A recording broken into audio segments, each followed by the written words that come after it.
Hello બાળકો, કેમ છો? મજામાં? મારું નામ પ્રિતેશ સર છે. સૌથી પહેલા તો વેલકમ ટુ આલ્ફા ઇન્સ્ટિટ્યૂટ. હું તમને ફિઝિક્સ ભણાવું છું. આપણે પહેલું, બીજું, ત્રીજું 3 ચેપ્ટર પતી ગયા છે. ત્રણેય ચેપ્ટરની બધી જ થિયરી અને બધા જ ઉદાહરણના અને બધા જ સ્વાધ્યાયના દાખલા આપણે લીધેલા છે. તમે આગળના ચેપ્ટર ના જોયા હોય તો પ્લેલિસ્ટમાં મૂકેલા છે, એમાંથી તમે જોઈ શકો છો. બીજું, આ જે પણ હું હેન્ડ રિટન નોટ્સ લખું છું એ તમારે લખવાની જરૂર નથી, એ તમને ડિસ્ક્રિપ્શન બોક્સમાં મળી જશે. ઓકે, સૌથી પહેલા હજી સુધી તમે સબસ્ક્રાઇબ ના કર્યું હોય તો સૌથી પહેલા સબસ્ક્રાઇબ કરી દો, એટલે જેવો મારો નવો વિડીયો આવે કે તરત જ તમારા સુધી પહોંચી જાય. આ ઉપરાંત તમે આ વિડીયોને તમારા મિત્ર સર્કલની અંદર પણ શેર કરો અને એમને પણ સબસ્ક્રાઇબ કરવાઓ. ઓકે, આપણે ચોથું ચેપ્ટર શરૂ કરી દીધું છે. એનો એક લેક્ચર ઓલરેડી જતો રહ્યો છે. ઓકે, એમાં ઓલમોસ્ટ અડધી થિયરીઓ લઈ લીધેલી છે. એની અંદર આપણે બાયો સાવર્ટનો નિયમ છે, એમ્પિયર સર્કિટલનો નિયમ છે, બંધ ગાળાના લૂપ વડે તેના અક્ષ પર ચુંબકીય ક્ષેત્ર છે. બરાબર છે? આ બધી થિયરીઓ આપણે એની અંદર પતી ગયેલી છે. બરાબર છે? એ પણ પ્લેલિસ્ટની અંદર મૂકેલી છે. આજે આપણે બાકીની થિયરીઓ આ લેક્ચરમાં જ આપણે કમ્પ્લીટ કરવાની છે. આપણે એવો ટાર્ગેટ કર્યો હતો કે 2 લેક્ચરની અંદર બધી થિયરીઓ પતાવી દઈશું, ત્રીજા લેક્ચરમાં બધા ઉદાહરણ પતાવી દઈશું અને ચોથા લેક્ચરની અંદર બધા સ્વાધ્યાયના દાખલા પતાવી દઈશું. 4 લેક્ચરની અંદર આપણે આ ટાર્ગેટ પૂરો કરવાનો છે. એમાં એક લેક્ચર આપણો પતી ગયો છે. એમાં આપણે 10 થી 11 થિયરી લીધેલી છે. આજે પણ 7 થી 8 થિયરી લેવાની છે, એટલે આ ચેપ્ટરની તમામ થિયરીઓ આવી જશે. ઓકે, પછી હવે આના પછીના નેક્સ્ટ લેક્ચરની અંદર આપણે ઉદાહરણ લઈશું અને પછીના નેક્સ્ટ લેક્ચરની અંદર આપણે સ્વાધ્યાયના દાખલા લઈશું. ઓકે, ચલો તો આજે આપણે આ આગળની થિયરી શરૂ કરીએ. તો સૌથી પહેલા આજની થિયરી શું છે? સોલેનોઇડ સમજાવો. આપણે સોલેનોઇડ વિશે સમજાવવાનું છે. અહીં સોલેનોઇડની આકૃતિ આપી છે. સોલેનોઇડનો આપણને અહીં આડછેદ બતાવેલો છે અને એના અંદરના ભાગમાં P બિંદુ છે અને બહારના ભાગમાં Q બિંદુ છે. હવે અહીં ચુંબકીય ક્ષેત્ર રેખાઓ રચાય છે. ચુંબકીય ક્ષેત્ર રેખાઓ કેવી હોય? વર્તુળાકાર હોય. કેવી હોય? વર્તુળાકાર રેખાઓ હોય. અને એ તમને દેખાય છે. જો આ 1, આ 2, આ 3, આટલા તો બંધ ગાળા બતાયા. આ પણ બંધ ગાળા જ હોય પણ દૂર હોય, એટલે આકૃતિમાં નહીં આવતા, એટલે આટલે છોડી દીધા છે. બાકી એ પણ આમ ખબર પડે છે. તો અહીં તમે જુઓ તો આ જે કેન્દ્ર છે, કેન્દ્ર એટલે મધ્યમાં P બિંદુ અગાડી આ જે રેખાઓ છે બહુ ગીચોગીચ છે. ગીચોગીચ છે એનો મતલબ કે ત્યાં ચુંબકીય ક્ષેત્રની તીવ્રતા વધારે છે. એટલે કે એવું કહેવાય કે ત્યાં ચુંબકીય ક્ષેત્ર પ્રબળ છે. અને બીજું નિયમિત છે, કે બધી રેખાઓ કોઈ પણ રેખા એકબીજાને સ્પર્શ કરતી નથી. ઓકે, તો 3 શબ્દ બોલ્યા સર. નિયમિત છે, પ્રબળ છે અને તીવ્રતા વધુ છે. ઓકે, તીવ્રતા વધુ એટલે પ્રબળ. અને એકબીજાથી અને એક પણ ચુંબકીય ક્ષેત્રરેખા બીજાને સ્પર્શ કરતી નથી. એટલે એવું કહેવાય કે મધ્યમાં P બિંદુ પાસે ચુંબકીય ક્ષેત્રની દિશા અક્ષને સમાંતર, આ વચ્ચેની લાઈન અક્ષ કહેવાય. બરાબર, P માંથી પાસ થતી આ જે સીધી લાઈન છે, આ લાઈન અને અક્ષ કહેવાય. તો અક્ષની દિશામાં હોય છે. મધ્યમાં P બિંદુ પાસે ચુંબકીય ક્ષેત્ર રેખા એ P ની દિશામાં હોય છે. બરાબર છે? અને આ Q બિંદુમાં કેવું હોય છે?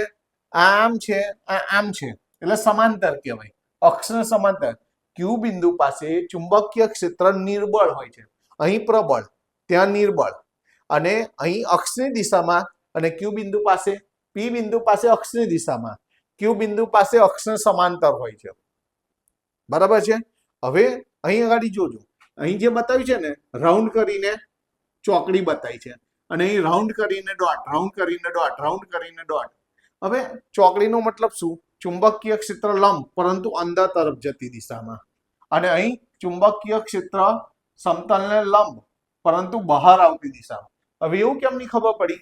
હવે જો આપણે જમણા હાથના સ્ક્રૂનો નિયમ ભણી ગયા છે કે દિવાલ હોય એમાં આપણે સમઘડી દિશામાં સ્ક્રૂ ફેરવીએ તો સ્ક્રૂ અંદર જાય. તો અહીં જો સમઘડી દિશા છે, જો આમ દેખાય છે એરો? તો આમ એટલે જો અહીં અંદર તરફની, એટલે સિમ્બોલ કેવો છે? રાઉન્ડ કરીને ચોકડી, એટલે અંદર તરફની દિશા. અહીં જુઓ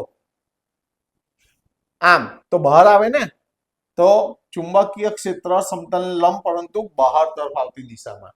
તો સિમ્બોલ થી બી દર્શાવ્યું અને સમઘડી વિષમઘડી દિશાથી પણ દર્શાવ્યું. સિમ્બોલ એટલે રાઉન્ડ કરીને ચોકડી એટલે સમતલને લંબ પરંતુ અંદર તરફની દિશામાં. અહીં રાઉન્ડ કરીને ડોટ એનો મતલબ સમતલને લંબ પરંતુ બહાર તરફની દિશામાં. તો સરે શું કહ્યું, અહીં એક અતિ લાંબા સોલેનોઇડની આકૃતિ, અતિ લાંબા સોલેનોઇડના ચુંબકીય ક્ષેત્રની આકૃતિ દર્શાવી છે. ફરી એકવાર આકૃતિમાં અતિ લાંબા સોલેનોઇડની, અતિ લાંબો સોલેનોઇડ એટલે શું?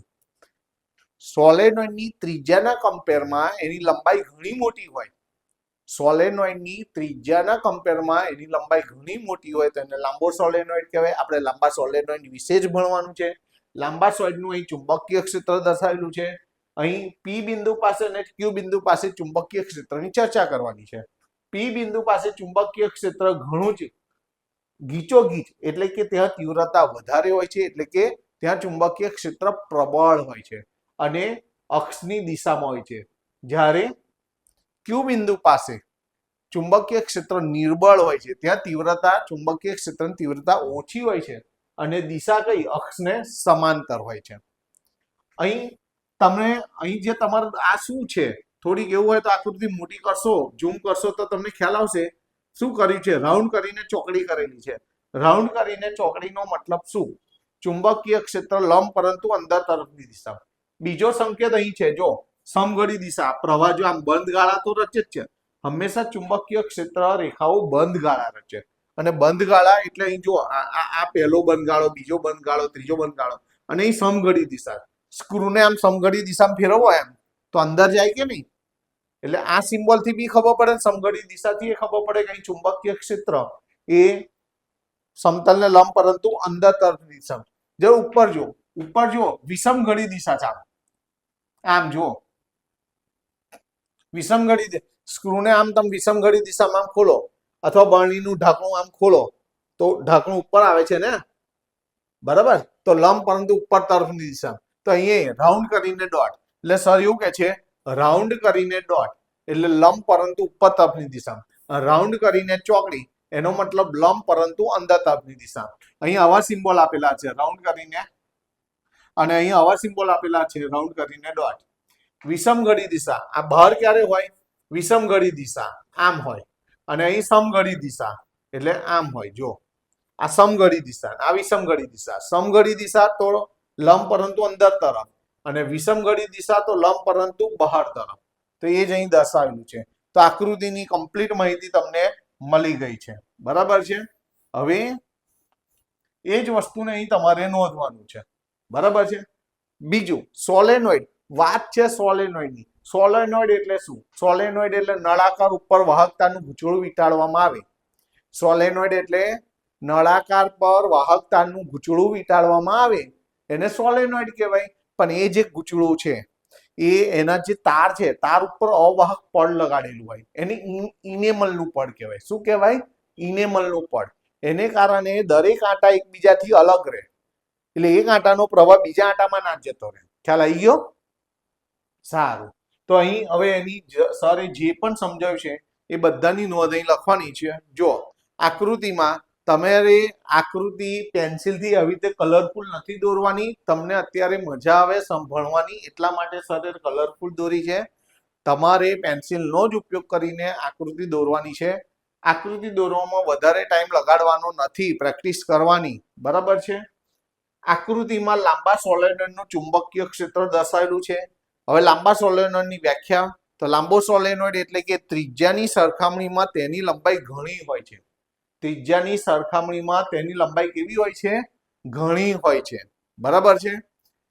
આ સોલેનોઇડને એક લાંબા તારને ખૂબ જ પાસે રહેલા આંટાઓમાં હેલિકલ રૂપમાં વીંટાળવામાં આવે. હેલિકલ એટલે તમે દોરી ફિરકીમાં પીવડાવો છો તો કેવી રીતે વળ, કેવી રીતે એક રાઉન્ડ, પછી એની બાજુનો આંટો હોય, પછી એની બાજુનો આંટો, એની બાજુનો આંટો. એકના એક ઉપર નથી વીંટાતું, બાજુ બાજુ બાજુ બાજુ બાજુ બાજુ બાજુ બાજુ આમ વીંટાતું જાય. પછી આમ આમ આમ આમ આવતું જાય. તમે જોજો ફિરકી વીંટાતી હોય ત્યારે પછી દોરી આમ આમ આમ આમ આવતી જાય. તો બાજુ બાજુમાં આંટા વીંટાતા જાય એને હેલિકલ કહેવાય, સર્પિલ આકાર કહેવાય, જલેબી જેવો. જલેબી એટલે ગોળ નહીં, એ ગોળ ગોળ ગોળ આમ ખબર પડે છે, દરેક માર્ગ અલગ હોય ગોળના. તો અહીં આગળ આ સોલેનોઇડને એક લાંબા તારને ખૂબ જ પાસે આંટાઓમાં હેલિકલ રૂપમાં વીંટાળીને બનાવેલો હોય છે.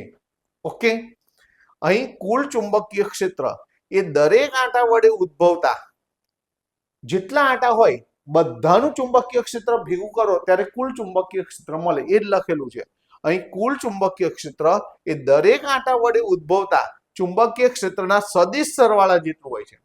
અહીં કુલ ચુંબકીય ક્ષેત્ર એ દરેક આંટાના સ્વતંત્ર ચુંબકીય ક્ષેત્રોના સદિશ સરવાળા જેટલું હોય છે. સરે કહ્યું એની વાત થઈ. જો આ સોલેનોઇડમાં ઇનેમલ વાળા એટલે કે અવાહક પડ ચડાવેલા તારનો ઉપયોગ કરવામાં આવે છે. આપણા ઘરમાં જોજો વાયરો હશે તો લાલ કલરનો વાયર હશે, ભૂરા કલરનો વાયર હશે, લીલા કલરનો વાયર હશે, તો ઉપર એની ઉપર રબરનું જે અવાહક પડ લગાડેલું હોય છે એનાથી શું થાય છે કે બે વાયર એકબીજાના કોન્ટેક્ટમાં આવે તો પણ એકનો પ્રવાહ બીજામાં ના જાય, ટૂંકમાં શોર્ટ સર્કિટ ના થાય. સોલેનોઇડની અંદરની તરફ મધ્યમાં, હવે પી બિંદુની પાસેની વાત કરે છે. સોલેનોઇડની અંદરની તરફ મધ્યમાં આવેલા બિંદુ પી પાસે ચુંબકીય ક્ષેત્ર નિયમિત હોય છે, પ્રબળ હોય છે અને તેની અક્ષની દિશામાં હોય છે. સાંભળો, પી બિંદુ પાસે ચુંબકીય ક્ષેત્ર નિયમિત હોય છે, પ્રબળ હોય છે અને અક્ષની દિશામાં હોય છે. નિયમિત હોય છે, પ્રબળ હોય છે અને અક્ષની દિશામાં હોય છે. તો આટલો ખ્યાલ આવી ગયો. પહેલા તો આકૃતિમાં લાંબા સોલેનોઇડનું ચુંબકીય ક્ષેત્ર દર્શાવેલું છે. લાંબો સોલેનોઇડ એટલે ત્રિજ્યાની સરખામણીમાં એની લંબાઈ ઘણી વધારે હોય. સોલેનોઇડમાં એક લાંબા વાહક તારને આંટાઓના સ્વરૂપમાં પાસે ખૂબ જ આંટા રહેલા હોય એવી રીતે હેલિકલ રૂપમાં વીંટાળીને બનાવેલું હોય છે. એનું કુલ ચુંબકીય ક્ષેત્ર દરેક આંટા વડે ઉદ્ભવતા ચુંબકીય ક્ષેત્રના સદિશ સરવાળા જેટલું હોય છે. સોલેનોઇડમાં ઇનેમલ વાળા એટલે અવાહક પડ ચડાવેલા તારનો ઉપયોગ કરવામાં આવે છે. સોલેનોઇડની અંદરની તરફ મધ્યમાં આવેલા બિંદુ પી પાસે નિયમિત, પ્રબળ અને અક્ષની દિશામાં ચુંબકીય ક્ષેત્ર હોય છે. આ તો પી બિંદુની વાત કરી. હવે આપણે કોની વાત કરવાની છે? ક્યુ બિંદુની. તો જો હવે ક્યુ બિંદુની વાત કરીએ આપણે. બહારના બિંદુ ક્યુ પાસે ચુંબકીય ક્ષેત્ર નબળું અને સોલેનોઇડની અક્ષને સમાંતર હોય છે. પી પાસે કેવું કહ્યું? પ્રબળ અને અક્ષની દિશામાં. ક્યુ બિંદુ પાસે કેવું? નબળું અને અક્ષને સમાંતર. ફરી પી બિંદુ અંદર હોય છે મધ્યમાં, ત્યાં પ્રબળ અને અક્ષની દિશામાં. ક્યુ બિંદુ બહાર હોય છે, ત્યાં નિર્બળ અને અક્ષને સમાંતર. યાદ રહી ગયું? તો બસ આ પ્રશ્ન પતી ગયો. અને છેલ્લું, સોલેનોઇડની બહાર ચુંબકીય ક્ષેત્ર શૂન્ય હોય છે. સોલેનોઇડની બહાર ચુંબકીય ક્ષેત્ર શૂન્ય હોય છે અને એનો ઉપયોગ કરી અને આ ચુંબકીય ક્ષેત્ર મેળવવાનું છે. અહીં આગળ જો ખૂબ જ લાંબા એટલે કે અનંત લંબાઈના સોલેનોઇડનું ચુંબકીય ક્ષેત્ર મેળવો, એમાં આ ગુણધર્મનો ઉપયોગ કરીશું આપણે કે સોલેનોઇડની બહાર ચુંબકીય ક્ષેત્ર કેવું હોય છે? શૂન્ય હોય છે. સોલેનોઇડની બહાર ચુંબકીય ક્ષેત્ર શૂન્ય હોય છે. હવે એનો ઉપયોગ કરી અને તમને આવી રીતે પ્રશ્ન પૂછે, ખૂબ જ લાંબા એટલે કે અનંત લંબાઈના સોલેનોઇડનું ચુંબકીય ક્ષેત્ર મેળવો. તો અહીં આગળ સોલેનોઇડનો આડછેદ દર્શાવેલો છે. એમાં એક એમ્પિયરન લૂપ લીધેલું છે, ABCD લંબચોરસ ગાળો લીધેલો છે. જેવી રીતે આપણે પહેલા ચેપ્ટરમાં ગાઉસનું લૂપ લેતા હતા ને વર્તુળાકાર, એવી રીતે આમાં એમ્પિયરન લૂપ લીધું છે અને એ લંબચોરસ લીધું છે. એનું નામ આપ્યું છે ABCD. અને એની આ સીડી બાજુ કહો કે AB બાજુ કહો, એની લંબાઈ કેટલી છે? h. પી અંદરનું બિંદુ છે, ક્યુ બહારનું બિંદુ છે. બરાબર છે? હવે તમારે અહીં ચુંબકીય ક્ષેત્ર રેખાઓ દર્શાવેલી છે. બરાબર છે? અહીં આગળ રાઉન્ડ કરીને ચોકડીઓ બતાવેલી છે ને અહીં રાઉન્ડ કરીને ડોટ. એટલે અહીં આગળ ચુંબકીય ક્ષેત્ર લંબ પરંતુ અંદર તરફ છે, અહીં ચુંબકીય ક્ષેત્ર લંબ પરંતુ બહાર તરફની દિશામાં છે. બરાબર? આ જમણો હાથનો અંગૂઠાનો નિયમ એટલે જે દિશામાં અહીં પ્રવાહ વહેતો હોય એ દિશામાં અંગૂઠો રાખો તો આંગળીઓ જે દિશામાં વીંટળાય છે એ ચુંબકીય ક્ષેત્રની દિશા બતાવે છે. તો તમારે પહેલા તો આકૃતિ દોરવાની છે. આકૃતિને દોરવા માટે પેન્સિલનો જ ઉપયોગ કરવાનો છે અને એમાં વધારે ટાઈમ ના જવો જોઈએ. બે માર્કનો પ્રશ્ન હોય તો તમારે 4 થી 5 મિનિટથી વધારે તો મિનિટ નથી જ લેવાની. ઘણા લોકો તો 2 થી 3 મિનિટ 4 મિનિટ તો આકૃતિ દોરવામાં જ કાઢી નાખે છે. પરિણામે શું થાય? છેલ્લે પેપર આવડતું હોય તો પણ છૂટી જાય. એટલે સ્પીડ કરવાની છે અને પ્રોપર દોરવાની છે. ઓકે, અહીં આકૃતિમાં શું લખેલું છે જો, આકૃતિમાં ખૂબ જ લાંબા સોલેનોઇડનું ચુંબકીય ક્ષેત્ર શોધવા માટે આકૃતિમાં ખૂબ જ લાંબા સોલેનોઇડને જ ભણવાનું છે. આપણે ટૂંકા સોલેનોઇડ વિશે ભણવાનું નથી. આકૃતિમાં ખૂબ જ લાંબા સોલેનોઇડનું ચુંબકીય ક્ષેત્ર શોધવા માટે લંબચોરસ એમ્પિયર ગાળો ABCDA લીધેલ છે. આકૃતિમાં લંબચોરસ એમ્પિયરન ગાળો ABCDA લીધેલો છે. એમાં સીડી ભાગ જો, સીડી ભાગ તો સંપૂર્ણ ભાર છે. સંપૂર્ણ ભાર હોય એટલે એનાથી ચુંબકીય ક્ષેત્ર ઉદ્ભવે નહીં. એવી રીતે એડી અને બીસી છે, એનો અમુક અમુક ભાગ બહાર છે. અમુક અમુક ભાગ બહાર હોય એટલે એના વડે પણ ચુંબકીય ક્ષેત્ર ઉદ્ભવે નહીં. માત્ર ને માત્ર આપણને આ જે એબી ભુજા છે એ અંદર છે, એના વડે જ આપણને ચુંબકીય ક્ષેત્ર મળશે. એ જ લખેલું છે. સીડી ભાગ સોલેનોઇડની બહાર હોવાથી તેનાથી ચુંબકીય ક્ષેત્ર ઉદ્ભવતું નથી. એ જ પ્રમાણે એડી અને બીસી, આ એડી અને બીસી ના આંશિક ભાગ, આંશિક એટલે અમુક, થોડોક ભાગ સોલેનોઇડની બહાર હોવાથી તેમનાથી પણ ચુંબકીય ક્ષેત્ર ઉદ્ભવતું નથી. માત્ર ને માત્ર કોના વડે ઉદ્ભવશે? એબી વડે. હવે એબી માંથી પસાર થતો પ્રવાહ I હોય, સાંભળજો, પ્રવાહ I હોય, એની લંબાઈ h છે અને આવા, આ તો એક આંટો બતાવ્યો, આવા ધારો કે n આંટા હોય તો NHI, આમાંથી પસાર થતો પ્રવાહ કેટલો કહેવાય? NHI. ફરી એકવાર, આમાંથી પસાર થતો પ્રવાહ ધારો કે I છે, આની લંબાઈ કેટલી છે? h છે. તો એક આંટાનો પ્રવાહ HI થયો. બે આંટા હોય તો 2HI, ત્રણ આંટા હોય તો 3HI, n આંટા હોય તો NHI. તો તમારે પ્રવાહ કેટલો છે આની અંદર? NHI. ખબર પડી ગઈ? અને લંબાઈ કેટલી છે? અહીં વાહકતાની આટલી લંબાઈ કેટલી છે? h. વાહકતાની લંબાઈ h છે અને એમાંથી વહેતો પ્રવાહ NHI છે. તો હવે આપણે એમ્પિયર સર્કિટલના નિયમનો ઉપયોગ કરીએ. બીડી ભાગ સંપૂર્ણ સોલેનોઇડની અંદર હોવાથી ચુંબકીય ક્ષેત્ર નીચે મુજબ એમ્પિયર સર્કિટલના નિયમ મુજબ, એમ્પિયર સર્કિટલનો નિયમ છે બંધ ગાળાનું ચુંબકીય ક્ષેત્ર. અહીં બંધ સંકલન BDL is equal to mu 0 IE. IE એટલે હમણાં મેં સમજાવ્યું, NHI. પ્રવાહ કેટલો પાસ થાય છે? I. કેટલી લંબાઈમાં? લૂપની લંબાઈ કેટલી છે? h. એટલે HI થયો. પણ એવા કેટલા આંટા છે? ધારો કે સોલેનોઇડમાં n આંટા, તો NHI. તો IE એટલે એન્ક્લોઝડ કરંટ, સંકળાયેલો, ઘેરાયેલો પ્રવાહ. તો અહીં ઘેરાયેલો પ્રવાહ સોલેનોઇડ વડે NHI છે. બીજું, આ બી તો એવો ને એવો, અને કુલ લંબાઈ, આ સૂક્ષ્મ લંબાઈનો સદિશ સરવાળો એટલે કુલ લંબાઈ અહીં h છે. કુલ લંબાઈ કેટલી છે એમ્પિયરન લૂપની? h. બતાવી ને આગળ આપણે બતાવી. અહીં આ h છે તો આપણને લંબાઈ કેટલી થાય? તો કુલ લંબાઈ h છે. તો અહીં બંધ ઇન્ટિગ્રેશન dl ની જગ્યાએ h, બી તો એવા ને એવા, મ્યુ 0 એવા ને એવા, અને ઘેરાયેલો પ્રવાહ એટલે NHI. હવે સરે શું કર્યું? બંને બાજુ h ને કેન્સલ કર્યા. તો બી નું સૂત્ર શું મળ્યું? Mu 0 NI. સૂત્ર યાદ કેવી રીતે રાખવાનું? મ્યુ 0 NI એટલે મુનિ, ઋષિ મુનિ હોય છે ને, તો મુનિ યાદ રાખવાનું. બરાબર? મુનિ નહીં યાદ રાખવાનું, મુનિ તો બદનામ છે. બરાબર ને? મુનિ, ઋષિ મુનિ. હા, તમને એવા શબ્દો વહેલા યાદ આવે. બરાબર છે? ઋષિ મુનિ. તો અહીં આગળ બી નું સૂત્ર મ્યુ 0 NI. બરાબર છે? સારું. ટૂંકમાં સરે ગમત કરી, તમને યાદ રહે એટલા માટે બી નું સૂત્ર મ્યુ 0 NI યાદ રાખવાનું ઇન શોર્ટ. બરાબર છે? બી બરાબર મ્યુ 0 NI. અતિ લાંબા સોલેનોઇડનું ચુંબકીય ક્ષેત્રનું સૂત્ર બી બરાબર મ્યુ 0 NI દાખલામાં કામ લાગશે આપણને. ઓકે, આ ચુંબકીય ક્ષેત્રની દિશા જમણા હાથના નિયમની મદદથી મેળવી શકાય છે.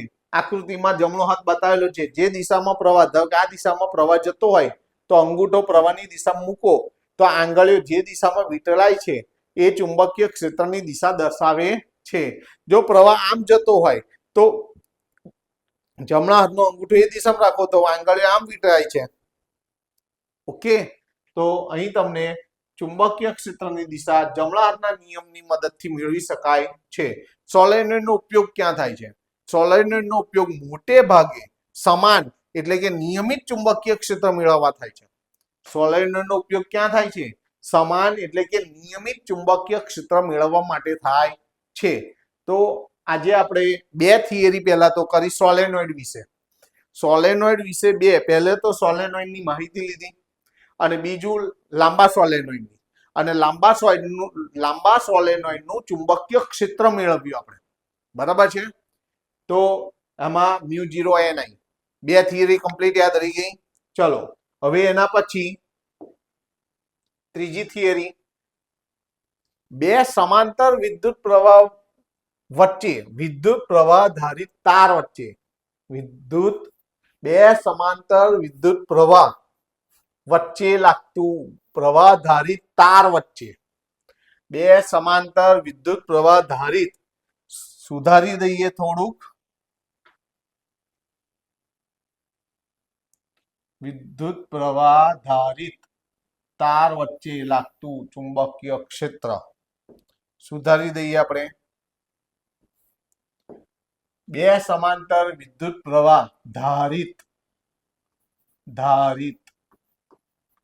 તાર વચ્ચે નું ચુંબકીય ક્ષેત્ર મેળવો. બે સમાંતર વિદ્યુત પ્રવાહ ધારિત તાર વચ્ચેનું ચુંબકીય ક્ષેત્ર મેળવો. અહીં આગળ અહીં તમને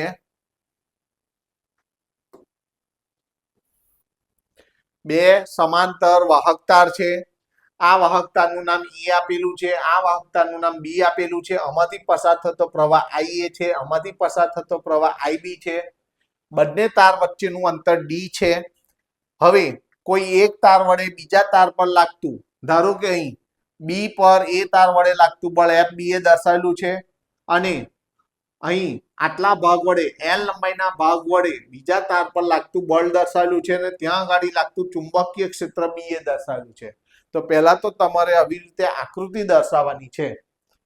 તમારે આકૃતિમાં સૌ પ્રથમ પહેલા શું બતાવવાનું છે? બે સમાંતર વાહક તાર બતાવવાના છે, બેને નામ આપી દેવાના છે. એકનું નામ A, બીજાનું નામ B. બંને વચ્ચેનું અંતર D છે. પહેલા તાર A તારમાંથી વહેતા પ્રવાહને IA કહો, B તારમાંથી વહેતા પ્રવાહને IB કહો. હવે તારની L લંબાઈના ભાગથી ઉદ્ભવતું અહીં બળ FBA નો મતલબ B પર A તાર વડે લાગતું બળ, અને અહીં જગાડી A તાર વડે ઉદ્ભવતું ચુંબકીય ક્ષેત્ર. આટલું તમારે આકૃતિમાં દર્શાવેલું છે. આકૃતિ તમારે પેન્સિલથી જ દોરવાની છે અને એમાં સ્પીડ કરવાની છે, છતાં પણ પ્રોપર લાગવી જોઈએ. સર જે બોલ્યા છે એ જ અહીં આગળ બધું લખેલું છે. જુઓ તો આકૃતિમાં સ્થિર વિદ્યુત પ્રવાહ IA અને IB ધરાવતા અને એકબીજાથી D અંતરે રહેલા બે સીધા વાહક તારો છે. આકૃતિમાં સ્થિર વિદ્યુત પ્રવાહ IA અને IB ધરાવતા અને એકબીજાથી D જેટલા અંતરે રહેલા બે સીધા વાહક તારો દર્શાવેલા છે. હવે વાહક A વડે વાહક B પાસે ઉદ્ભવતું ચુંબકીય ક્ષેત્ર, અહીં વાહક A વડે વાહક B પાસે અહીં અગાડી ઉદ્ભવતું ચુંબકીય ક્ષેત્ર BA, એનું આ સૂત્ર છે, આગળ આપણે મેળવેલું છે, યાદ રાખજો. μ0Ia/2πd, μ0Ia/2πd. વાહક A વડે વાહક B પાસે ઉદ્ભવતું ચુંબકીય ક્ષેત્ર BA બરાબર μ0Ia/2πd. જોઈ લો, અહીં એ છે તો અહીં આવશે. આ ચુંબકીય ક્ષેત્રનું સૂત્ર થયું. હવે વાહક A વડે વાહક B પર લાગતું બળ, તો જેના પર લાગતું હોય એ તારનું નામ પહેલું આવે, જેના વડે લાગતું હોય એ તારનું નામ પછી આવે. બળનું સૂત્ર છે BIL. લંબાઈ તો ફિક્સ જ છે L, પણ B માં કયા તારનો B હોય કયા તારનો I હોય, તો તમને સિમ્પલ યાદ રખાઈ દેજો, કન્ફ્યુઝન જ ના થાય. બધા આમાં જ લોચા મારતા હોય છે. અહીં BA બા છે તો અહીં AB અબ્બા, બા તો અબ્બા, અને અબ્બા હોય તો બા. યાદ રહી ગયું? અહીં BA ઇન શોર્ટ ઓર્ડર ઉલટો હોય. સૂત્ર બિલ યાદ રાખવાનું, BIL બિલ. આપણે લાઇટ બિલ, ગેસ બિલ બધા બિલ આવે છે ને, તો એવી રીતે યાદ રાખવાનું BIL. L તો ફિક્સ જ હોય છે. એટલે તમે અહીં FBA લખો તો અહીં AB આવશે, અને અહીં AB લખશો તો અહીં BA આવશે. બા તો અબ્બા ને અબ્બા તો બા. યાદ રહી જશે. બરાબર છે? હવે એમાં B નું સૂત્ર મૂકી દઈએ તો BA નું સૂત્ર ઉપરથી μ0 IA છેદમાં 2 પાઈ d, અને IB અને L એવા ને એવા. થઈ ગયું. આ સૂત્ર મળી ગયું આપણને. અને આ જ પ્રમાણે અહીં BA છે. બરાબર છે? તો એવી રીતે AB નું પણ આનું આ જ મળશે. કારણ કે આના સૂત્રમાં IA આવશે તો બાર IB હશે, ને આના સૂત્રમાં IB હશે તો બાર IA હશે. ટૂંકમાં આવું જ સૂત્ર. જેવી રીતે BA નું મળે છે સૂત્ર, એવું જ AB નું સરખું જ મળે. જોઈ લો. ગુણાકાર છે એટલે ક્રમનો નિયમ ચાલે. તમારે આવી રીતે યાદ રાખવાનું. μ0 IA IB L upon 2 પાઈ d. બે સમાંતર વિદ્યુત પ્રવાહ ધારિત તાર વચ્ચે લાગતું બળ નું સૂત્ર μ0 I1 I2 કો અથવા IA IB L upon 2 પાઈ d છે. μ0 IA IB L upon 2 પાઈ d. તો આવી આ જ પ્રમાણે તો બંને સૂત્રો આપણને મળી ગયા. તો બહુ જ સહેલી થિયરી છે. આમાં કશું કન્ફ્યુઝન થવાની જરૂર નથી. બરાબર? એકદમ સિમ્પલ છે. તો 2 માર્કની થિયરી પૂછાય તો માર્ક જવા જોઈએ નહીં. ઓકે, ચલો એના પછીની થિયરી લઈએ. આપણી 3 થિયરી પતી. હા, બીજી એક વાત, આ બંને A પર B વાહક તાર વડે લાગતું બળ અને B પર A વાહક તાર વડે લાગતું બળ બંને સમાન મૂલ્યના હોય પણ દિશા વિરુદ્ધ હોય. બંને એકબીજા સાથે આકર્ષી પ્રકારનું બળ લગાડે. કેમ? હવે એનું અહીં કારણ લખેલું છે, જો નોંધ. સમાંતર અથવા એક જ દિશાના પ્રવાહો હોય બંને તારમાં તો આકર્ષી, આ શું લખ્યું છે? આકર્ષી આવશે. શું આવે?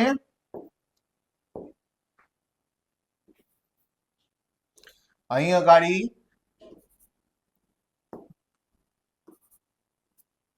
આકર્ષી પ્રકારનું. જાડાઈ વધી ગઈ છે, આપણે એને થોડીક પતલી કરીએ.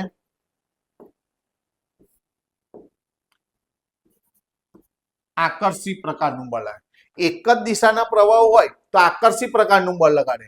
જ્યારે પ્રતિ સમાંતર એટલે વિરુદ્ધ દિશાના પ્રવાહો હોય તો અપાકર્ષી બળ લગાડે. MCQ માં પણ આવી શકે. એક જ દિશાના હોય, એ તો બંને એક જ દિશાના છે. જુઓ આકૃતિમાં, જો આ પણ આમ જાય છે ને આ પણ આમ જાય છે, એટલે આમ બળ લગાડે, આમ બળ લગાડે, એટલે બંને શું થયા? એકબીજાની વિરુદ્ધ દિશામાં બળ લગાડે છે. ખ્યાલ આવી ગયો? હા, તો એ જ લખેલું છે અહીંયા ગાડી. બંને બળ એકબીજાની વિરુદ્ધ દિશામાં સરખા મૂલ્યના હોય છે, એટલે કે તે ન્યૂટનની ગતિના ત્રીજા નિયમને સુસંગત છે. સુસંગત છે એટલે એના નિયમને ફોલો કરે છે, એનું પાલન કરે છે. અહીં આપણી થિયરી પતી ગઈ છે. હવે આ જે બધી માહિતી છે એમાંથી તમને MCQ અથવા તો કોઈ બી જગ્યાએ એનો બેઝ તમને કામ લાગે. તો એક જ દિશાના પ્રવાહો હોય તો આકર્ષી પ્રકારનું બળ, અને વિરુદ્ધ દિશાના પ્રવાહો હોય તો અપાકર્ષી પ્રકારનું બળ લગાડે છે. એને તમારે ફ્રેમ કરવી હોય તો આપણે કરી દઈએ સરસ મજાની.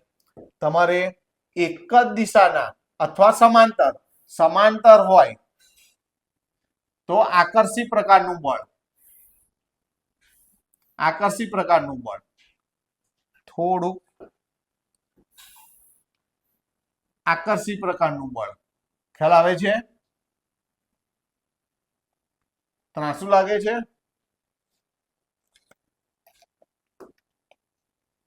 ઉપરની લાઈન ત્રાંસી હશે, આમાં ત્રાંસુ ના હોઈ શકે છે ને? હા, ઉપરની લાઈન ત્રાંસી છે. તો જો સમાંતર હોય અથવા એક જ દિશાના હોય તો આકર્ષી પ્રકારનું બળ, અને પ્રતિ સમાંતર હોય તો અપાકર્ષી બળ લાગે છે. અપાકર્ષી બળ. તો સમાંતર અથવા એક જ દિશાના હોય તો આકર્ષી પ્રકારનું. વિદ્યુત ભારમાં એવું નતું. એક જ પ્રકારના વિદ્યુત ભાર હોય તો અપાકર્ષી હતું. ધન તો અપાકર્ષણ થાય. અહીં એક જ પ્રકારના છે તો આકર્ષણ થાય છે. વિદ્યુત ભાર કરતા ઉલટું છે. વિદ્યુત ભારમાં શું? વિરુદ્ધ વિદ્યુત હોય, એક ધન હોય, ઋણ હોય, શું થાય? વિરુદ્ધ હોય તો આકર્ષણ થાય. અહીં વિરુદ્ધ હોય તો, અહીં વિરુદ્ધ દિશાના હોય તો અપાકર્ષણ થાય એ વિદ્યુત ભારો છે, આ વિદ્યુત પ્રવાહ છે, એટલે બંને એકબીજાથી ઉલટું છે, બરાબર. હવે બળ FBA નું એકમ લંબાઈ દીઠ મૂલ્ય, એકમ લંબાઈ દીઠ બળ હોય ને સ્મોલ f વડે દર્શાવાય. એકમ લંબાઈ દીઠ બળને શાના વડે દર્શાવાય? Small f. તો FBA નું એકમ લંબાઈ દીઠ મૂલ્ય તો સ્મોલ FBA વડે દર્શાવી શકાય. તો એનું સૂત્ર તો જો અહીં એકમ લંબાઈ દીઠ એટલે અહીં કેપિટલ FBA અપોન L. તો સૂત્ર શું થાય? આગળ જે સૂત્ર મેળવ્યું હતું ને, સાંભળો,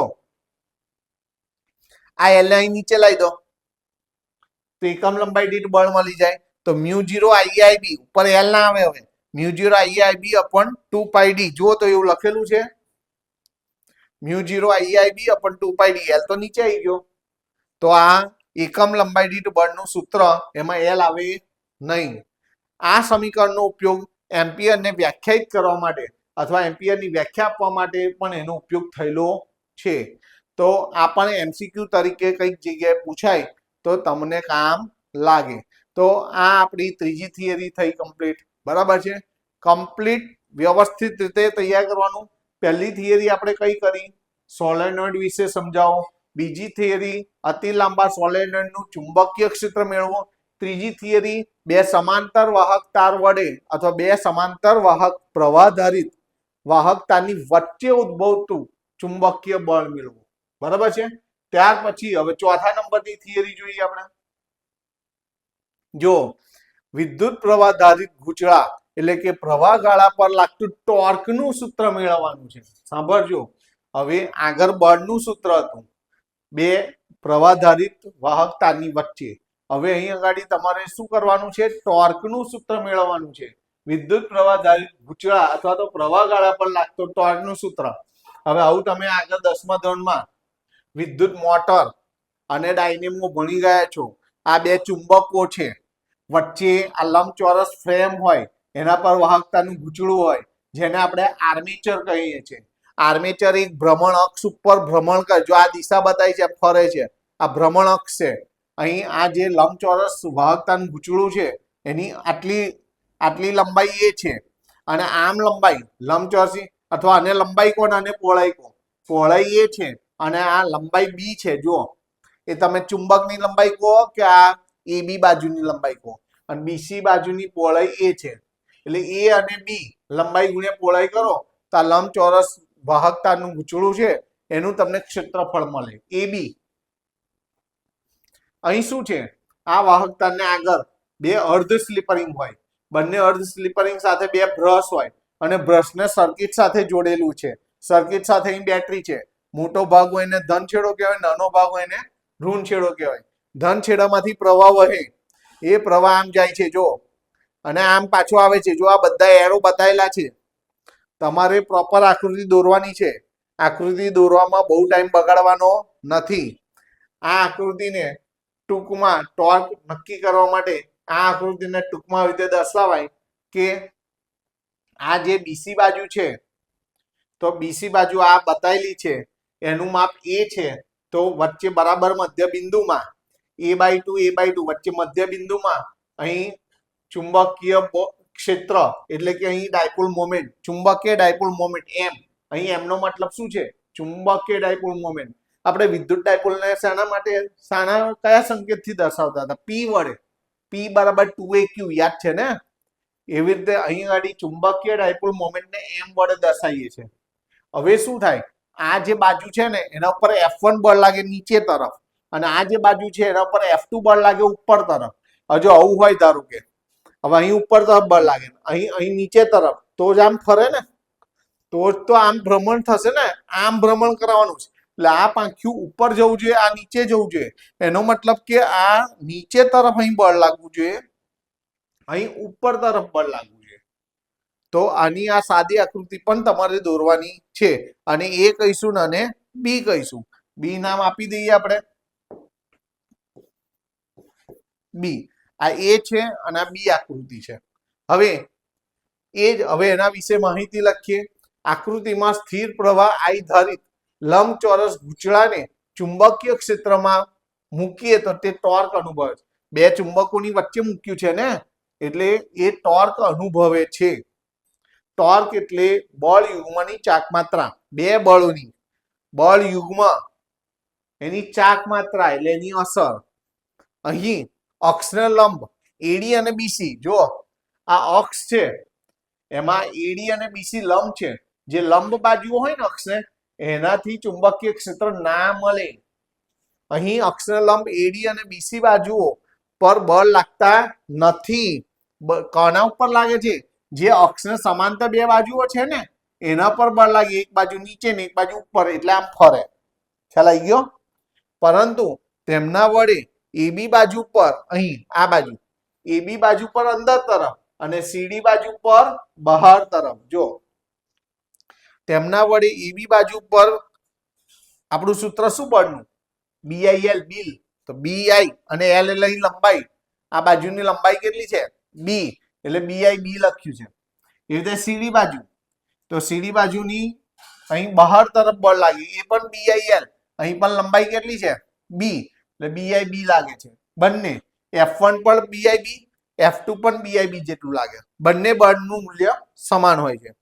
જેથી ગૂંચળું વિષમ ઘડી દિશામાં આમ ફરે ને, આના ઉપર નીચે, આના ઉપર ઉપર, એટલે આમ ફરે. આમ એટલે વિષમ ઘડી દિશા કહેવાય.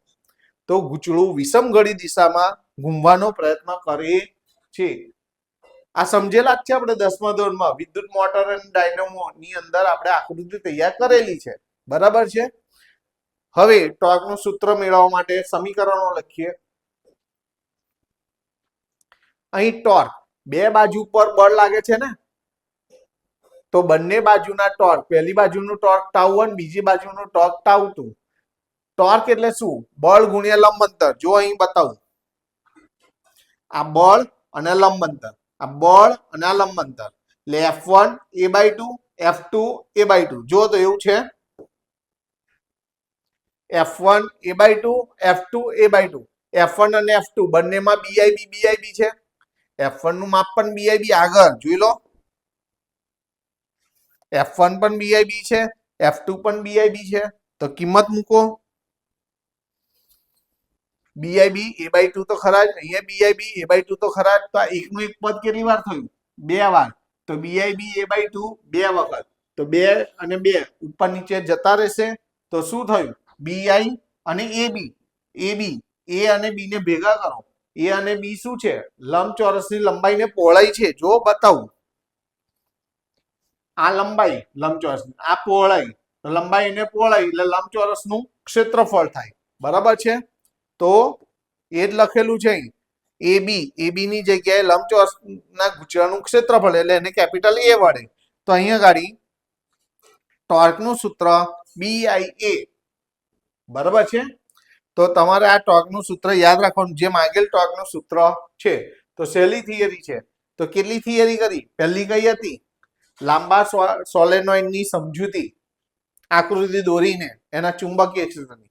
બીજું, લાંબા સોલેનોઇડનું ચુંબકીય ક્ષેત્ર મેળવ્યું. ત્રીજી થિયરી, બે સમાંતર પ્રવાહધારી તાર વચ્ચે ઉદ્ભવતું ચુંબકીય બળનું સૂત્ર મેળવ્યું. અને ચોથી થિયરી, ટોર્કનું સૂત્ર મેળવ્યું. બરાબર છે? હવે એના પછીની પાંચમી થિયરી લઈએ છે. ચુંબકીય ડાયપોલ તરીકે વિદ્યુત પ્રવાહ ધારિત વર્તુળાકાર ગૂંચળા દ્વારા તેની અક્ષ પરના અને તેની વિષુવવૃત્ત પરના બિંદુએ ચુંબકીય ક્ષેત્ર. આપણે પહેલા ચેપ્ટરમાં ડાયપોલ ભણી ગયા. પછી વિદ્યુત ડાયપોલ હતી, અહીં ચુંબકીય ડાયપોલ. આ શબ્દ આપેલો હોય, આ ધ્યાનમાં રાખવાનું છે તમારે. આ જે ડાયપોલ લખેલું છે અને તમારે ધ્યાનમાં રાખવાનું છે.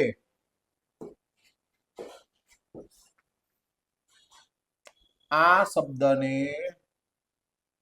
તમારે ધ્યાનમાં લેવાનો છે. બરાબર છે?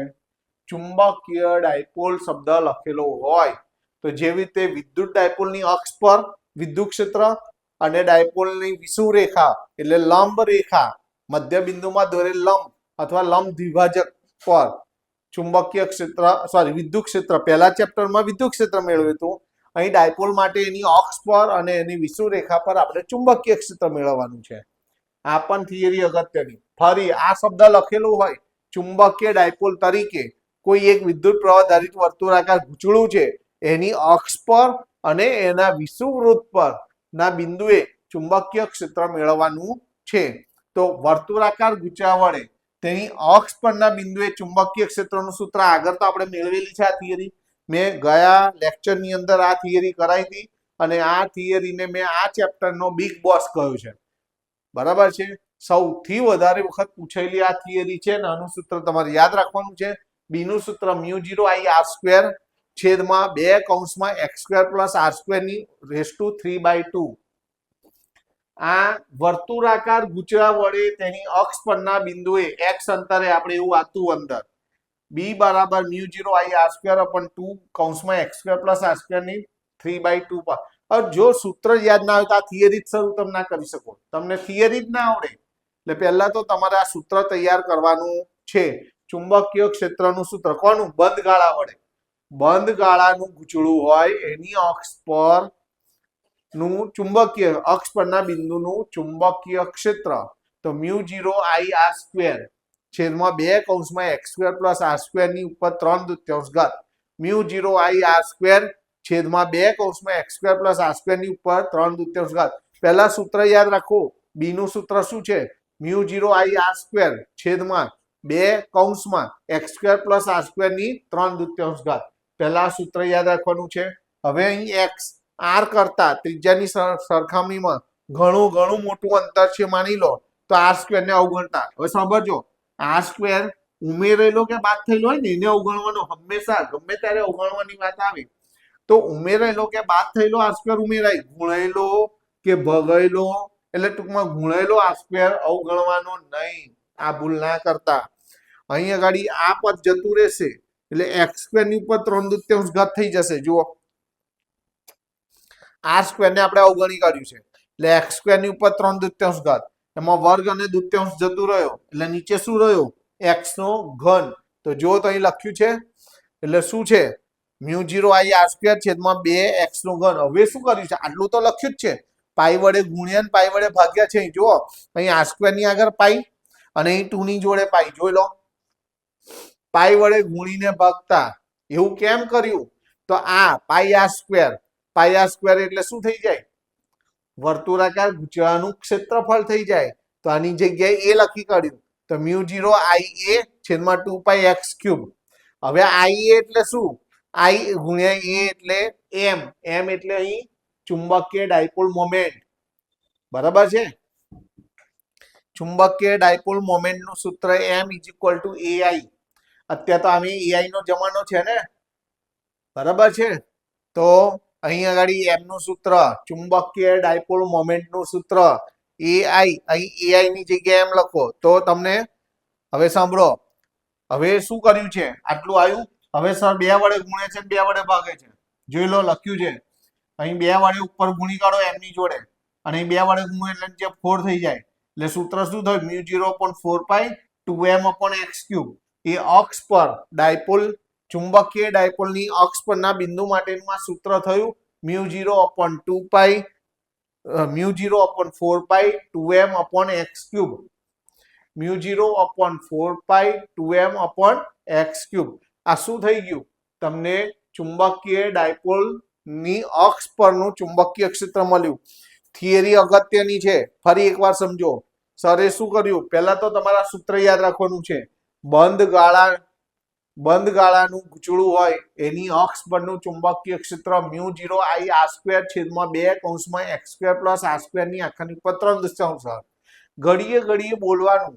ગાયનો કેવી રીતે ઘડીએ બોલતા રહો છો તો ધીમે વધારે આવડતા જાય છે.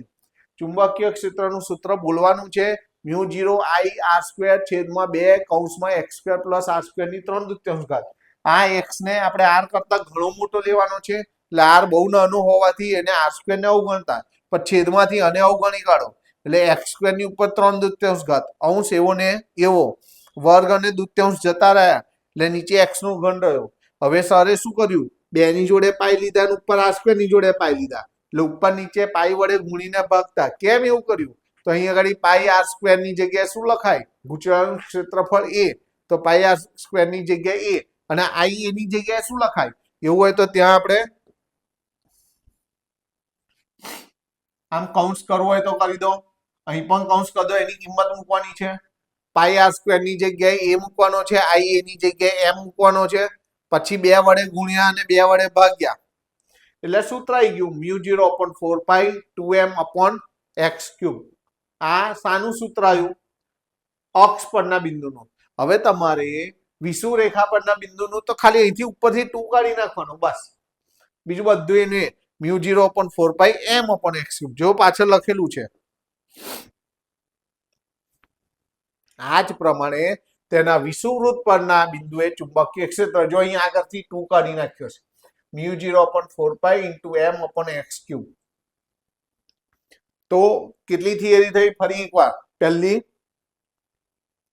લાંબા સોલેનોઇડની સમજૂતી, બીજી લાંબા સોલેનોઇડનું ચુંબકીય ક્ષેત્ર, ત્રીજી 2 સમાંતર વિદ્યુત પ્રવાહધારિત તાર વચ્ચે લાગતું ચુંબકીય બળનું સૂત્ર, ચોથી ટોર્કનું સૂત્ર, પાંચમી હમણાં આપણે ચુંબકીય ડાયપોલની અક્ષ પર ચુંબકીય ડાયપોલ તરીકે બંધ ગાળાના ગુંચાના અક્ષ પરના બિંદુએ અને વિષુવવૃત્ત રેખા પરના બિંદુએ ચુંબકીય ક્ષેત્ર મેળવ્યું. 5 થિયરી આપણી પતી. હવે આ 6થા નંબરની થિયરી, અને આ બહુ જ અગત્યની છે. બસ 2 થિયરી રહી હવે, 6ઠ્ઠી ને 7મી, અને આ 2 માંથી એક થિયરી એક્ઝામમાં આવી જોઈએ. મારા તરફથી આ થિયરીને તમારે તૈયાર રાખવાની છે, અને આપણે આઈએમપી કરીને લખી દઈએ. મોસ્ટ આઈએમપી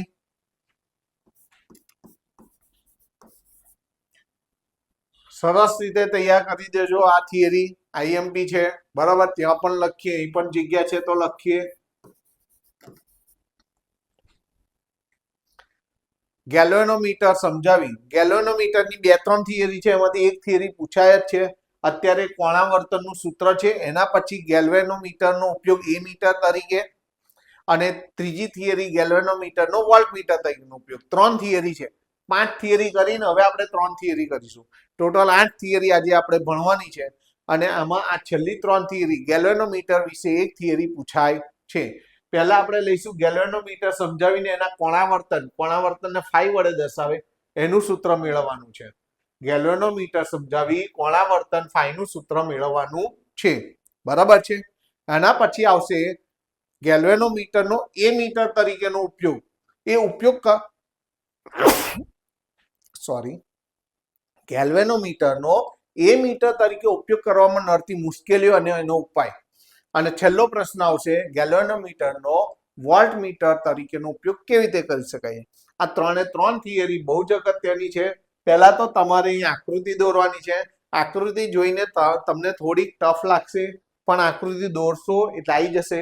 ફરી એકવાર કહું છું, આકૃતિ માટે તમારે પેન્સિલનો જ ઉપયોગ કરવાનો છે, અને તમારે એક્ઝામમાં એની પાછળ ઢગલો ટાઈમ વેડફી કાઢવાનો નથી. એની પ્રેક્ટિસ કરવાની છે અને સ્પીડ વધારવાની છે.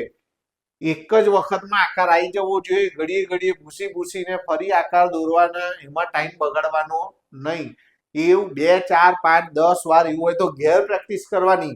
ત્યાં પ્રેક્ટિસ માટેનો ટાઈમ નથી, ત્યાં તમારે ફાઇનલી ડ્રો કરવાનું હોય છે, એટલે પૂરેપૂરી પ્રેક્ટિસ કરીને જવાનું.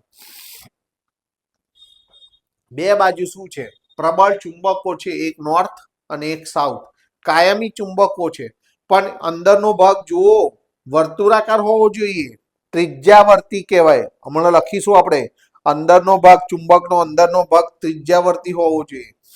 અંદર એક લોખંડનો ફ્રેમ અથવા તો લોખંડનો નળાકાર મૂકેલો હોય છે.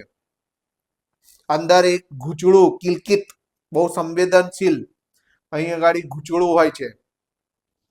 અહીં આગળ દર્શક કાંટો હોય છે. અંદર લોખંડ, નરમ લોખંડનો ગર્ભ હોય છે. આ જે અંદર આ જે ગોળ ડીશ જેવું લાગે છે ને, આ ડીશ એ નરમ લોખંડનો ગર્ભ હોય છે. અને આ બધા એરો દેખાય છે ને, એ ત્રિજ્યાવર્તી સમાન ચુંબકીય ક્ષેત્ર છે. તો આની અંદર કાયમી ચુંબકો છે, નોર્થ અને સાઉથ છે, અંદરથી વર્તુળાકાર છે. અહીં નરમ લોખંડનો ગર્ભ ભાગ છે, વચ્ચે લંબચોરસ ફ્રેમ છે, વાહક તારનું ગૂંચળું છે, કિલકિત એટલે બહુ જ સંવેદનશીલ. અને અહીં દર્શક, અહીં આગળ આ સ્કેલ છે, સ્કેલ અને આ દર્શક છે, બરાબર છે? પ્રવાહનું માપન કરી આપે આપણને. શું કરે? પ્રવાહ. પણ આની અંદર બહુ જ નાનો પ્રવાહ માપી શકાય છે, માઇક્રો એમ્પિયરના ક્રમનો. કેવો? માઇક્રો એમ્પિયરના ક્રમનો પ્રવાહ માપી શકાય છે. આ બધી જ સમજૂતી અહીં લખવાની છે તમારે. જો આકૃતિમાં ચલિત ઊંચાવાળું, ચલિત એટલે સ્ટેડી નહીં, દર વખત એકનું એક મૂલ્ય ના આપે, દર વખત મૂલ્ય બદલાયા કરે. આકૃતિમાં ચલિત ગૂંચળાવાળું ગેલ્વેનોમીટર દર્શાવેલ છે.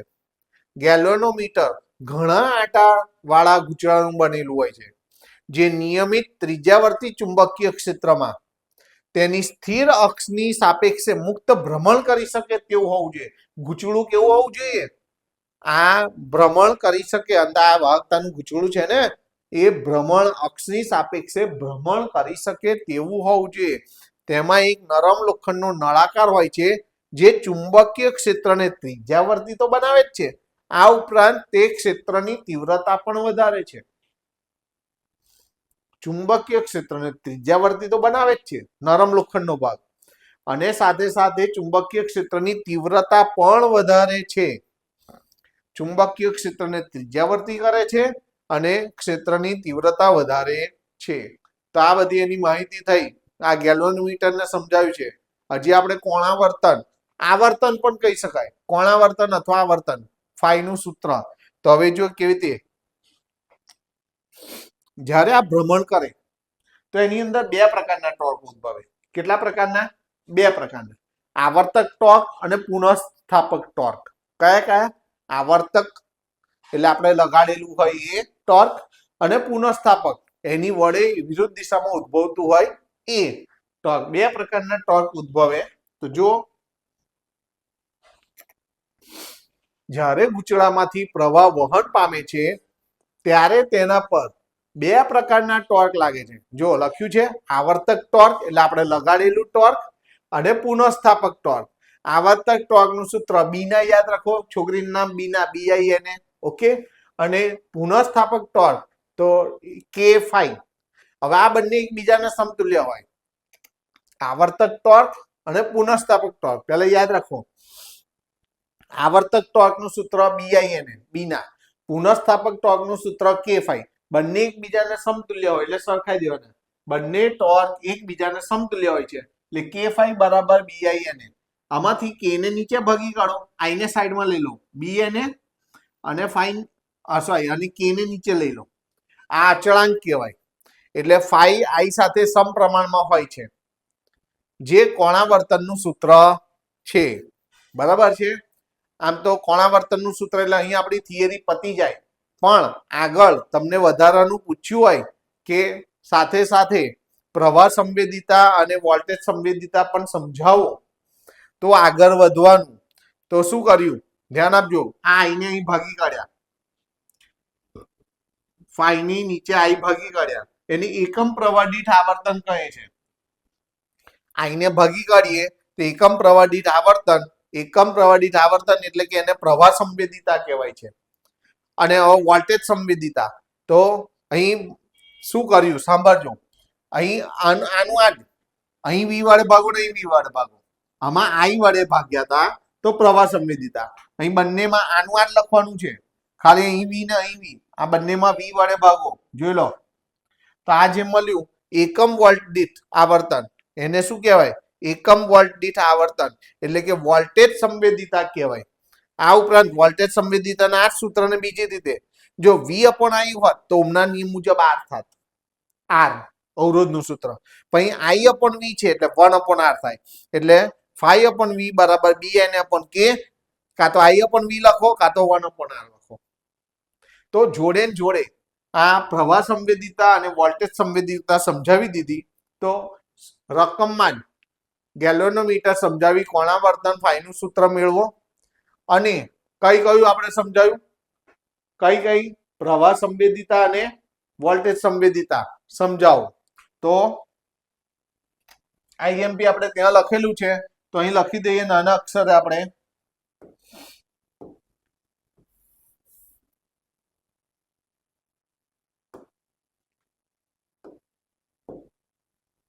હવે આને કાઢવું તો અઘરું છે.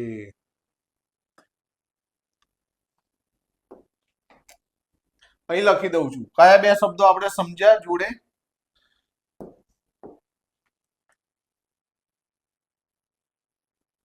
તથા પ્રવાહ સંવેદિતા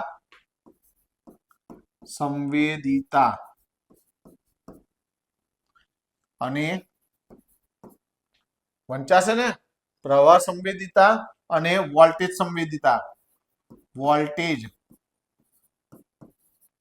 સંવેદિતા સમજાવો.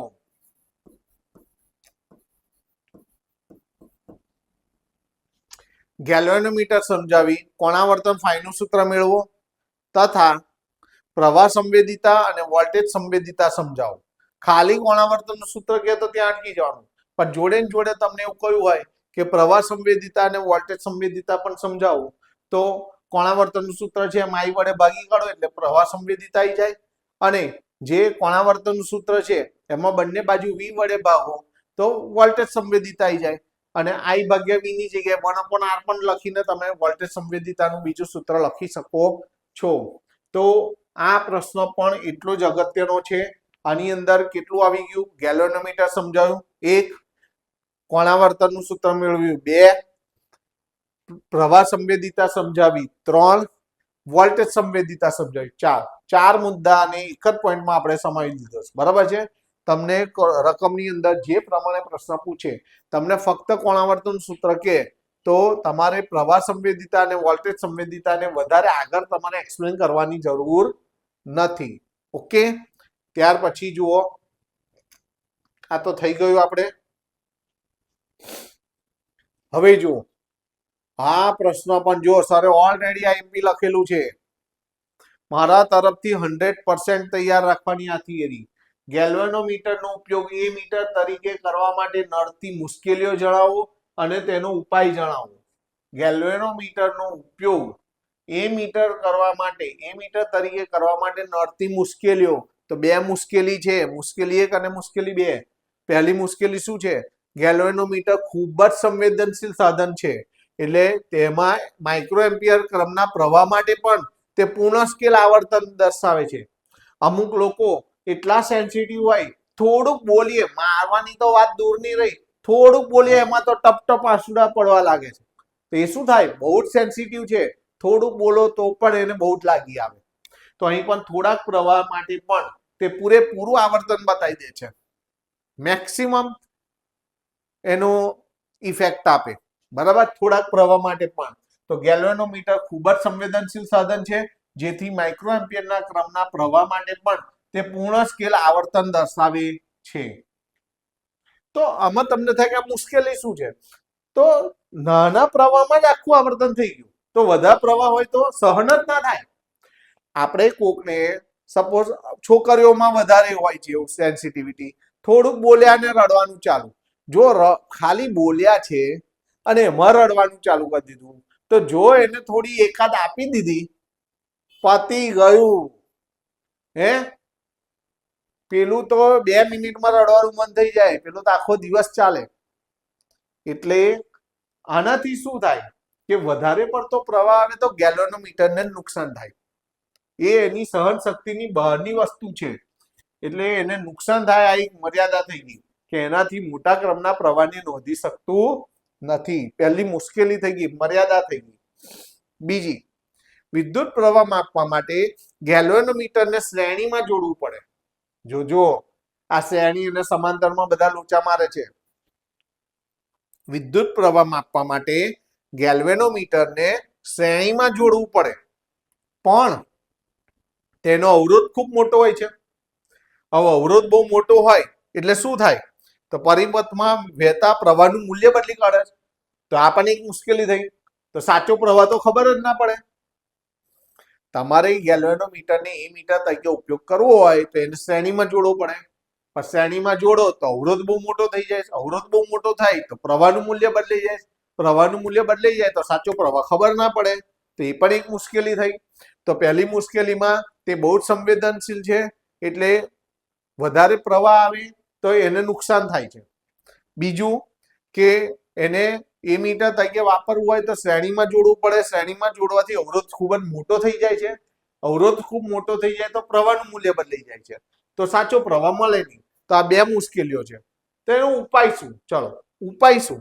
તો ઉપાય દૂર કરવા માટે આ મુશ્કેલીઓ ઉપાય શું છે? આ મુશ્કેલીઓ દૂર કરવા માટે ગેલ્વેનોમીટર સાથે સમાંતરમાં, જો અહીં શ્રેણી હતું હો, અહીં લોચા ના વાગે, ગેલ્વેનોમીટર ને શ્રેણીમાં જોડવાનું હતું અને અહીં આગળ ગેલ્વેનોમીટર સાથે સમાંતરમાં એક નાનો અવરોધ RS જોડવો પડે છે, જેને શન્ટ કહે છે.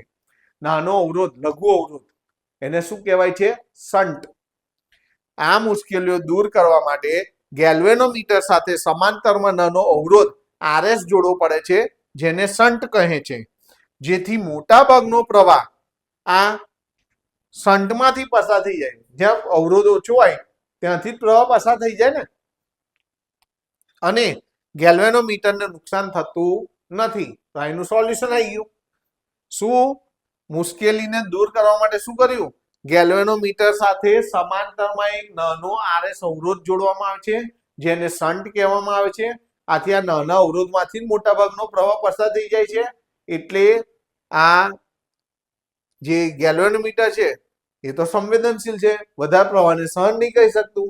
પણ શું થયું? લઘુ અવરોધમાંથી મોટા ભાગનો પ્રવાહ પસાર થઈ ગયો, તો આને બહુ બર્ડન પડતું નથી, ટૂંકમાં આને નુકસાન થતું નથી. આ એનું સોલ્યુશન થયું. મારા તરફથી આ પ્રશ્ન 100% તૈયાર રાખવાનો, 100% લખી દઉં છું. મારા તરફથી ખાસ પ્રશ્ન તૈયાર રાખવાનો. ઓકે, ચલો એના પછીનો જોઈએ. છેલ્લો પ્રશ્ન આપણે આની પહેલા પ્રશ્ન કયો જોયો? ગેલ્વેનોમીટરનો એ મીટર તરીકે ઉપયોગ કરવા માટે નડતી મુશ્કેલીઓનો ઉપાય. આમાં શું ઉપાય છે એનો? જો વોલ્ટમીટર તરીકે ઉપયોગ કરવો હોય તો ગેલ્વેનોમીટરનો ઉપયોગ વોલ્ટમીટર તરીકે કરવા માટે શું કરવું જોઈએ? એના માટે શું ઉપાય છે? તો 2 પોઈન્ટ છે.